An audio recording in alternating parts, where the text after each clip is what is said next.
Good morning student, it is video number 12 of chapter electricity class 10th and today we discuss some question about series and parallel combination of resistor. So let's start. Previous video number 10 और 11 में हमने combination को discuss किया था. One is resistances when connected in series, तो उनका net equivalent resistance कैसे हम find out करते थे वो हमने discuss किया था. और जब कुछ रेसिस्टर हमारे पास पैरेलल में कनेक्ट होते हैं तब उनका इक्विवेलेंट रेसिस्टेंस हम कैसे फाइंड आउट करते हैं उसके फॉर्मूले हमने देखे थे. सो वो जो फॉर्मूले आते हैं जब रेसिस्टेंस सीरीज में कनेक्ट होती हैं तो उनका जो इक्विवेलेंट रेसिस्टेंस आता है उनको हम RS से डिनोट करते हैं. RS का मतलब कि कुछ रेसिस्टर आपके पास सीरीज में कनेक्ट है, उनका टोटल इक्विवेलेंट रेसिस्टेंस कितना आएगा, तो उसका हमारे पास फॉर्मूला था R1 plus R2 plus R3. अगर हमने तीन रेसिस्टर कनेक्ट किए तो तीनों की जो टोटल रेसिस्टेंस है उनको हम ऐड कर देंगे. अगर दो रेसिस्टर है तो उन दोनों की वैल्यू को हम ऐड कर देंगे. अगर हमारे पास 10 रेसिस्टर है तो हम 10 के 10 रेसिस्टर की वैल्यू को डायरेक्टली ऐड कर देंगे. सिमिलरली हम पैरेलल में इक्विवेलेंट रेसिस्टेंस कैसे निकालते थे? पैरेलल में हम इक्विवेलेंट रेसिस्टेंस निकालते थे 1/R1 plus 1/R2 plus 1/R3. I hope आपको ये सब याद होगा.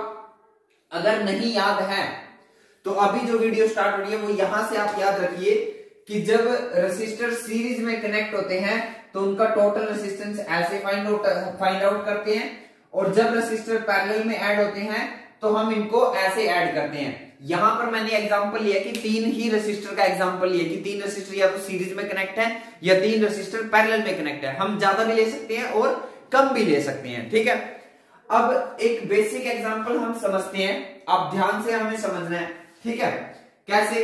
मान लो मेरे पास ये तीन रेसिस्टर, ध्यान से देखो, ये मान लो मेरे पास तीन रेसिस्टर जो है आपस में एक दूसरे के साथ पैरेलल में सीरीज में कनेक्ट है. कैसे कनेक्ट है? सीरीज में, और तीनों की वैल्यू सेम है. इसकी भी R ओम है, ये भी R ओम है और ये भी R ओम है. समझ आई बात? तीन रेसिस्टर आपस में कनेक्ट है सीरीज में. कैसे पता चलेगा सीरीज में है? तो सीरीज की सबसे बड़ी पहचान क्या थी कि अगर सभी रेसिस्टर में से सेम करंट फ्लो हो तो वो सीरीज में है, और डिफरेंट करंट फ्लो हो तो वो पैरेलल में है. या पहले रेसिस्टर का एंड पॉइंट सेकंड रेसिस्टर का स्टार्टिंग पॉइंट हो, और सिमिलरली सेकंड रेसिस्टर का एंड पॉइंट थर्ड रेसिस्टर का स्टार्टिंग पॉइंट हो, तो इट मींस वो सीरीज में है. तो ये तीनों रेसिस्टर सीरीज में है, तो इनका मैं टोटल कैसे निकालूंगा? RAB. क्या निकालूंगा? RAB. RAB का मतलब है resistance between point A and B. So it become R plus R. So ये कितना आया? 3R. बात समझ में आ रही है? तो यहां से एक जनरल फॉर्मूला हम बना लेते हैं. तीन रेसिस्टर सेम वैल्यू के कनेक्ट थे तो टोटल रेसिस्टेंस कितना आया? 3R. मान लो चार रेसिस्टर कनेक्ट होते तो नेट आ जाता 4R. अगर पांच रेसिस्टर कनेक्ट होते, समझ में आ रही बात? फोर रेसिस्टर्स 4R के लिए RAB क्या आ जाता? RAB आ जाता हमारा R plus R plus R plus R, यानी कि 4R. फॉर 5 रेसिस्टर, 5 रेसिस्टर के लिए हमारे पास नेट आंसर क्या आता? 5 रेसिस्टर के लिए हमारे पास नेट आंसर आ जाता 5R. अब बात समझ में आ रही है आपको?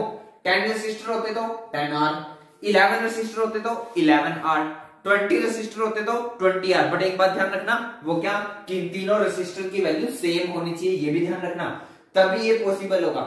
तो अगर हमारे पास n रेसिस्टर सीरीज में कनेक्ट हो गए, अगर हमारे पास n रेसिस्टर, n मतलब कितने भी हो सकते हैं, हमने एक जनरल फॉर्मूला बना लिया कि हमारे पास 10 या 15 या 5 या 6 या 7 8 जितने भी रेसिस्टर हमें गिवन होंगे, तो उसके अकॉर्डिंग हमारे पास नेट रेसिस्टेंस कैसे आएगा सीरीज में? वो आएगा n इंटू R.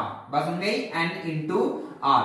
तो बेसिक मोटिव इस वीडियो का यही था कि जब इक्विवेलेंट रेसिस्टेंस, आइडेंटिकल रेसिस्टर मतलब जिनकी रेसिस्टेंसेस की वैल्यू सेम है, अगर वो सीरीज में कनेक्ट है तो उनका टोटल कैसे निकलता है? तो उनका टोटल रेसिस्टर निकलता है उनकी एक की वैल्यू मल्टीप्लाइड बाय वो कितने कनेक्ट है. अगर 4 कनेक्ट है तो 4R, 5 कनेक्ट है तो 5R, 6 कनेक्ट है तो 6R.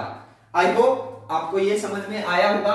तो सीरीज में अगर जितने भी आइडेंटिकल रेसिस्टर आपस में कनेक्ट होंगे तो उनकी नेट इक्विवेलेंट रेसिस्टेंस आएगी n इंटू R. अब आते हैं हम पैरेलल पे. तो देखिए एग्जांपल लेते हैं हम पहले. मान लो मेरे पास 2 या फिर 3 रेसिस्टर आपस में पैरेलल में कनेक्ट थे. चलो 3 का एग्जांपल ले लेते हैं हम. ठीक है, 3 से ही हम फॉर्मूला बना लेंगे. क्या बनेगा? तो ये 3 रेसिस्टर है और तीनों आइडेंटिकल है। आइडेंटिकल का मतलब तीनों की रेसिस्टेंसेस जो है वो सेम है। इसकी भी R है, इसकी भी R है, इसकी भी R है, मतलब ये भी 5 ओम का है, ये भी 5 ओम का है, ये भी 5 ओम का है, या ये कह ले कि ये भी 10 ओम का है, ये भी 10 ओम का है, ये भी 10 ओम का है। और ये पॉइंट का नाम दे दिया हमने A, ये पॉइंट का नाम दे दिया हमें B। तो हम RAB हमें फाइंड आउट करना है। क्या फाइंड आउट करना है? RAB। अब आपको पता है ये तीनों में से अलग अलग करंट फ्लो होगा। कैसे? देखो यहां से करंट आएगा, यहाँ 3 पार्ट में डिवाइड हो जाएगा। ये ऐसे भी जा सकता है, ऐसे भी जा सकता है और ये ऐसे भी जा सकता है। तो जब डिफरेंट करंट फ्लो हो तो पैरेलल, और जब सेम करंट फ्लो हो तो सीरीज। तो इन तीनों में से डिफरेंट करंट फ्लो हो रहा है तो ये तीनों पैरेलल में है। तो पैरेलल में कैसे निकलता है? So 1/RAB is equal to 1/R plus 1/R plus 1/R।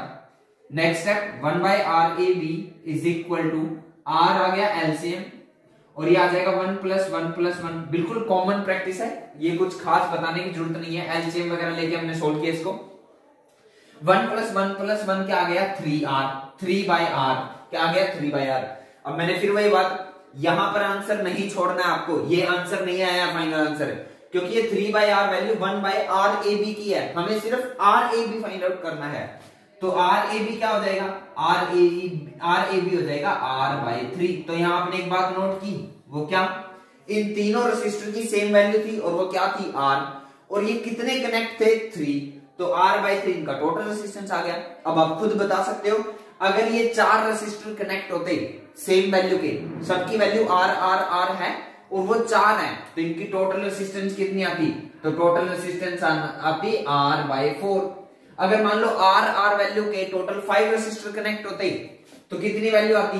RAB is equal to R/5। और सिमिलरली अगर मैं N रेसिस्टर के लिए बना लूं तो A से B पॉइंट के बीच में टोटल इक्विवेलेंट रेसिस्टेंस मैं कैसे निकालूंगा? R/N। क्या बताया? R/N। बोलो समझ में बात? तो इस वीडियो में सिर्फ मेरे को आपको यही बताना था, जो सबसे मेन है वो ये है, एक तो ये और एक फॉर्मूला ये हमारे पास। जब आइडेंटिकल रेसिस्टर, एक जैसे रेसिस्टर, कुछ रेसिस्टर हैं 5 या 10 या 7 या 8, जितने भी रेसिस्टर हैं उन सबकी वैल्यू सेम है, और अगर वो सीरीज में कनेक्ट है तो उनका टोटल रेसिस्टेंस आएगा एक की जो रेसिस्टेंस की वैल्यू है मल्टीप्लाइड बाय वो कितने कनेक्ट है, N into R। और सिमिलरली आइडेंटिकल रेसिस्टर अगर पैरेलल में कनेक्ट है तो हम उनका टोटल रेसिस्टेंस कैसे निकालेंगे? एक की वैल्यू को डिवाइड कर देंगे कितने वो टोटल हैं, मतलब 8 है तो 8 से डिवाइड, अगर वो 7 कनेक्ट है तो 7 से डिवाइड, अगर वो 5 कनेक्ट है तो 5 से डिवाइड। सो सीरीज में आएगा N into R, पैरेलल में आएगा R/N। ये चीजें आप याद रखोगे। नेक्स्ट वीडियो में हम सीरीज और पैरेलल के कुछ न्यूमेरिकल्स को डिस्कस करेंगे। सो आज की इस वीडियो में इतना ही। Thank you.